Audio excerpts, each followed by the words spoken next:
안녕하세요 여러분, Margot입니다. Hi everyone, it's Margot. Bonjour à tous, c'est Margot, j'espère que vous allez bien. Perso, moi ça va. Du coup, comme promis, on vous l'avait dit, enfin non, en fait on vous l'avait pas dit parce que c'est le premier épisode qui va sortir parmi tous ceux qu'on va faire. Aujourd'hui, on se retrouve pour une petite annonce. Comme vous l'avez vu dans le titre, on va parler de quelque chose d'assez particulier. Et juste avant, je suis toujours avec Christelle. Yes, je suis là. Donc Christelle et moi, récemment, nous avons décidé de partir à Paris. Voilà, on est parti 4 jours à Paris. Pourquoi? On a voulu tout simplement assister à un festival de cinéma qui se passe à Paris, qui s'appelle l'Étrange Festival 2022. Cette année, c'était la 28e édition et ça a eu lieu du 6 au 18 septembre. Voilà, alors pourquoi on y est allé? Comment ça s'est passé? Et ben en fait, tout s'est décidé vraiment, je crois, 3 semaines à l'avance. Mais vraiment, c'était au dernier moment qu'on a décidé de partir à Paris parce que c'était pas dans les plans de base. Du tout. En fait, on était dans... C'est trop drôle. De base, on voulait aller à Zurich. On avait tout organisé, une journée à Zurich et tout. Il y allait avoir un petit festival de bouffe et tout. On était toutes contentes. Asian Street Food. On était dans un café, tranquille et tout. On parlait de ça. Et puis, en fait, j'étais sur Instagram. Et puis, je suis quelqu'un qui s'appelle Jasmine Media, qui poste plein de médias sur le K-drama, K-news et tout. Et il parlait du fait qu'ils allaient parler de Project Wolf Hunting, qui allait être dans l'étrange festival. Et au TIFF aussi. Et au TIFF aussi, qu'il allait être projeté pendant le festival. Donc direct, on s'est intéressé. Ni une ni deux, je me dresse, je prends ma tablette. Exact. Nous commençons à chercher les informations. On s'est demandé, est-ce que So In-guk, parce que du coup dans le film So In-guk est acteur principal entre énormes guillemets, on s'est dit vas-y, ça se trouve il y aura des acteurs et tout qui seront là, on sait jamais parce que ça arrive de temps en temps, les acteurs viennent dans les pays. Manque de peau cette année, l'étrange festival tombait un petit peu en même temps que le TIFF, donc là c'était le festival de cinéma à Toronto. Et en fait ce qui est drôle c'est que tous les films qui ont été projetés à l'étrange festival, enfin en tout cas Hunt et Project Wolf, étaient aussi au même moment au TIFF, ce qui fait que tous les acteurs en fait étaient au TIFF et pas à Paris. Mais en vrai s'il n'y avait pas eu le TIFF, il serait peut-être venu à Paris. Donc du coup, on a préféré aller à Paris au lieu d'aller à Zurich. Et J'ai cru que t'allais dire au TIFF. Oui, effectivement. alors là, si seulement, mais non. Malheureusement, non. On n'a pas encore ce budget. Non, mais c'était grave compliqué parce qu'on a fait nos recherches et tout sur l'étrange festival, sauf qu'on était fin août et il y avait très peu d'informations encore sur le programme. Il n'y avait pas d'informations face sur le programme. Et du coup, on a commencé à chercher un petit peu l'étrange festival. Puis à l'époque, le site était encore sur le truc 2021. Bref, on a cherché. Puis on s'est dit, bon, on attend, on voit, on attend qu'ils mettent à jour. On a vu le programme et là, on s'est dit, ok, meuf, il y a du travail, il y a quelque chose à faire, il y a un concept. Parce qu'il y avait énormément de films coréens cette année. Alors, il y avait aussi des films japonais et un film taïwanais. Ouais.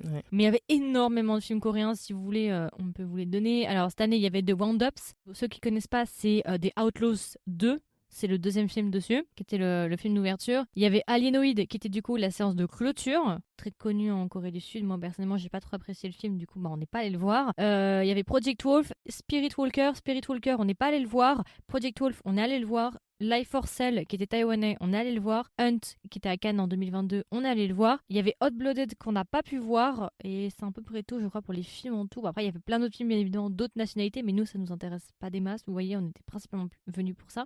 Donc du coup, en fait, nous qui de base n'aimons pas spécialement Paris, en fait, on s'est déplacé juste pour l'étrange festival de base. On est venu pour eux en fait. Exact, c'est ça. Parce qu'on s'est dit, vas-y, il y a plein de films. Parce que là, en fait, tous les films qui étaient proposés, enfin, une bonne partie des films coréens qui étaient proposés, et taïwanais aussi, c'était soit des avant-premières, soit des premières européennes. Regardez, par exemple, Project Wolf, on l'a vu avant même les Coréens. Ouais. C'est pour vous dire. Et pareil pour pour Life for Cell, si c'était une première européenne aussi, je crois. Ouais. Et Alienoid aussi. Ouais, mais Alienoid, il est déjà sorti en Corée. Donc non, c'était bien parce que justement l'étrange festival proposait plein de films en fait en avant-première ou en première européenne. Donc vraiment, c'était vraiment pas mal. On a pu. En fait, surtout pour Hunt, j'étais grave contente parce qu'on n'avait pas pu le voir à Cannes. Broker sort en décembre 2022, si tout va bien, le 7 décembre, je crois, en France. Et on avait vu Decision to Live, donc on voulait vraiment voir Hunt. Donc pour nous, c'était parfait. Donc on s'est déplacé vraiment pour l'étrange festival. On est venu pour eux à Paris, Oui. vraiment. Après, on a profité pour faire d'autres choses aussi à Paris, mais c'était majoritairement pour eux. Nous, malheureusement, on n'a pas pu faire l'entièreté du festival. On a fait que la fin. On a fait le 16 et le 17. On a regardé 3 films sur 2 jours. Et voilà, on a fait les 3 films. Vous inquiétez pas, les 3 films. On a fait des reviews dessus qui vont sortir dans pas longtemps. Il y aura 3 reviews qui vont sortir. Un review par film. On va donner notre avis sur les films qu'on a vus. Certains sont faits dans notre chambre d'hôtel, d'autres, un autre est fait à la maison une fois qu'on est rentré, parce que bon, bref, péripéties de Paris, quoi. Donc voilà. Alors, moi, de base, je ne connaissais pas l'étrange festival. Moi non plus. C'est parti, mais en 3 semaines, c'était plié, quoi. On avait nos billets et tout, on avait notre hôtel et on est parti en cata, quoi. Et on s'est dit, bon, tant qu'à faire, autant faire des épisodes à Paris, faire du contenu et tout pour le podcast.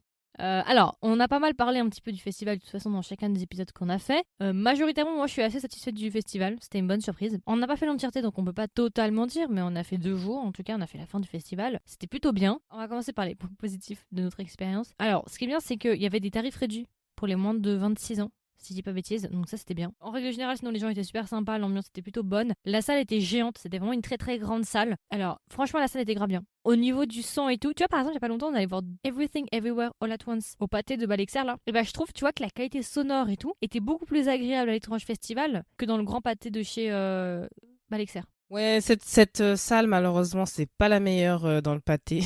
D'ailleurs, c'est une des pires salles, ouais, malheureusement, ouais. Super. Mais ouais, j'ai beaucoup aimé parce que en fait, ils ont le son en Atmos. Du coup, ça vient de derrière qui fait tout le tour. C'est incroyable. Ça fait 360, quoi.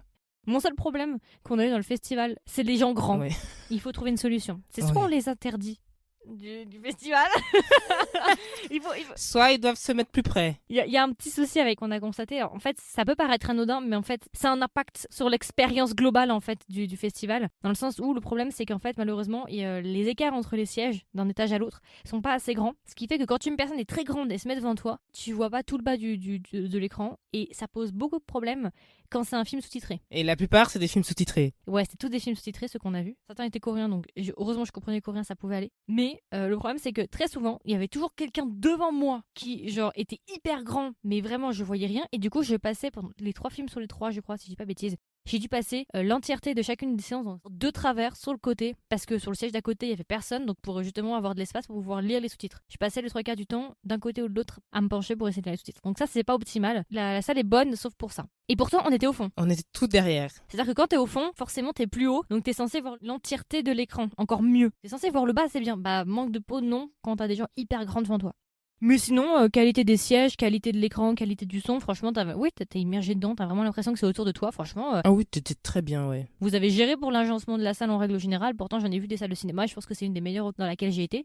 Sinon, moi, franchement, j'ai passé un très très bon moment à l'étrange festival. En plus, j'aime bien le forum des images. Franchement, c'est vraiment bien, c'est agréable. Ouais, c'est agréable. Non, franchement, c'était pas mal. Moi, j'y retournerai bien. Alors, bien évidemment, je retournerai à l'étrange festival s'il y a des films coréens ou des films d'Asie en règle générale. Je retournerai à l'étrange festival les années prochaines, sans doute. Mais voilà, encore faut-il qu'il y ait les films qui correspondent, quoi. Mais oui, moi, je suis pas contre retourner, je suis pas contre revenir. Clairement, c'était bien, c'était une bonne expérience. Ah non, moi aussi. Les gens sont sympas. J'espère que vous nous écoutez, hein, comme on a dit. On reviendra, vous inquiétez pas. Non, mais on reviendra. Non, on reviendra. Il n'y a pas de souci, on est venu pour ça en même temps. On a claqué 600 balles, 600 euros pour vous, pour venir à Paris. Bah oui, voilà, donc c'est pour vous dire, si ça c'est pas une preuve d'amour, moi je ne sais pas, hein. Et c'était grave bien d'avoir des films en avant-première ou en première européenne. Surtout pour Hunt, je suis grave contente parce que c'était celui qui me manquait. Parce que Broker, on va attendre, tu vois, il sort en décembre, donc voilà. Mais je suis grave contente pour Hunt. Pour les autres, bon bah voilà.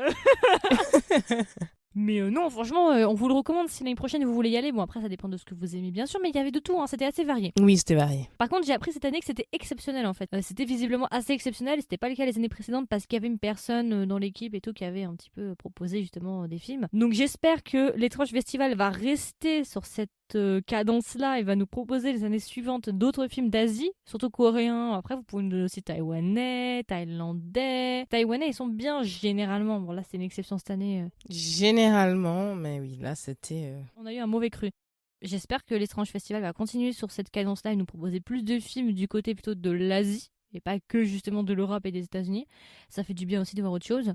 Et si bien évidemment il y a des films coréens ou d'autres pays d'Asie, bah on fera des reviews. Donc voilà, on vous le recommande, l'étrange festival, c'est pas mal. Une bonne expérience à refaire. C'est la première fois qu'on fait... moi j'en ai fait d'autres des festivals de cinéma avant, mais c'est la première fois que j'en fais un pour le podcast. Et c'est bien, ça change un peu le quotidien aussi, ça permet de voyager. Oui, c'est vrai. Ça permet aussi de changer nos habitudes. Donc non, c'est bien, je trouve c'est cool. Et puis ça permet aussi à notre audience de découvrir d'autres films. Des films qu'on peut pas forcément voir facilement, comme ça on vous donne un petit peu nos retours. Et j'ai vu aussi que visiblement cette année on était extrêmement nombreux, parce que j'ai vu un petit peu, parce que je l'ai su sur Insta, ils faisaient des lives. Visiblement cette année ils étaient plus nombreux que d'habitude. Alors est-ce que c'est parce que justement il y a des films coréens cette année? Peut-être. Je pense, à mon avis, ça a eu un grand impact quand même. Hein. Les salles étaient quand même bien remplies sur les 3 films qu'on a fait quand même. Hein. Ouais. C'était pas blindé. Halloween, à ce qui paraît, était blindé par contre. Même pour Life for Sale, c'était rempli. Hein. J'avoue. Alors si c'était rempli, moi je vous le dis. Hein, voilà. Hein. Et encore, c'était le deuxième visionnage, la deuxième séance. C'était même pas la première. Et puis bah voilà, écoutez, dans pas longtemps, il y aura nos reviews sur les films Life for Sale, Project Wolf et Hunt. Ça sortira dans pas longtemps. Il y aura un épisode pour chaque film. Et puis voilà, écoutez, comme d'habitude, n'hésitez pas à nous donner vos retours. Est-ce que vous avez aimé l'épisode? Qu'est-ce que vous en avez pensé? Si jamais il y aura aussi une section commentaires, si vous écoutez l'épisode sur Spotify, n'hésitez pas à swiper vers le haut. Dans le cas où vous n'écoutez pas l'épisode sur Spotify, vous pouvez directement venir nous voir sur Instagram ou TikTok pour nous donner vos retours. Il n'y a pas de souci, je lis tous vos DM et tous vos commentaires. Et puis voilà, écoutez, je vous souhaite une agréable journée ou une agréable soirée et je vous dis à la prochaine. Ciao. Ciao.